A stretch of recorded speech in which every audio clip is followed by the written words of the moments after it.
Étienne, tu l'évoquais hier, mais cette fois, ça y est, les premiers de la flotte y sont. Il s'agit du poteau noir. Alors, qu'est-ce que c'est et qu'est-ce qui s'y passe? Dis-nous tout.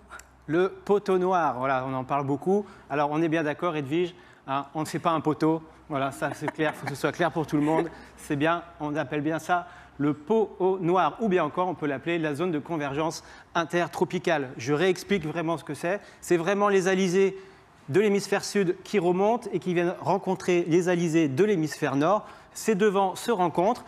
Je précise aussi, parce qu'on a eu des questions là-dessus, pour nous c'est une habitude, tout ce qui est en vert, c'est qu'on a des vents modérés à peu près à une quinzaine de nœuds. Dès qu'on commence à avoir des taches bleues, voire même bleu foncé, c'est là où il n'y a pas de vent. Et on le voit, ce poteau noir, ici, rien qu'avec les couleurs, cette convergence de vents qui vont donner des conditions météo très spécifiques.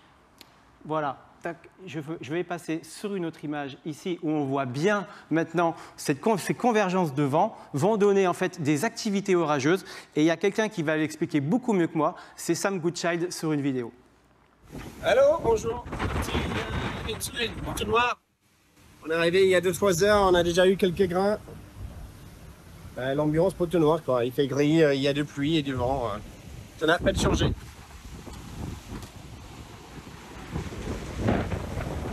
Pas bonne nuit aujourd'hui, je pense. Ciao.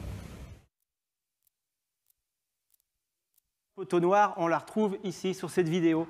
On voit bien, et c'est vraiment la vidéo que les skippers, ils ont vraiment, c'est une image satellite, qui a 2 heures à peine, et on voit bien sur les taches, tout ce qui est rouge, c'est vraiment les nuages que Sam nous montrait, c'est vraiment ces grains, ce qu'on appelle des grains, c'est des gros orages, et on voit bien qu'ils cumulent, ils bourgeonnent. Donc, au niveau de la course, qu'est-ce qui va se passer? On va avoir un poteau noir qui va être très actif pour le début de la course. C'est vraiment les leaders qui vont buter dans un poteau noir. L'arrière de la course, les poursuivants vont avoir un poteau noir moins actif. Donc, c'est vraiment une bonne nouvelle pour ceux qui sont derrière. Pour devant, c'est un peu plus dur. On l'a vu avec Thomas Ruyant qui a déjà rétrogradé au classement puisqu'il est déjà tombé dans pas de vent. Jean Le Cam, qui lui va à une position qui est plus à l'est, va arriver à passer sur une route qui va le propulser derrière. C'est vraiment, on a une trentaine d'heures dans le poteau noir où ça va vraiment être sous tension pour les skippers. Il faut savoir que derrière, ça continue à avancer, c'est l'élastique inverse, c'est-à-dire que cette fois, les skippers de derrière reviennent avec de la vitesse, devant, ça n'avance pas. On le voit bien avec Damien Seguin sur Apicil.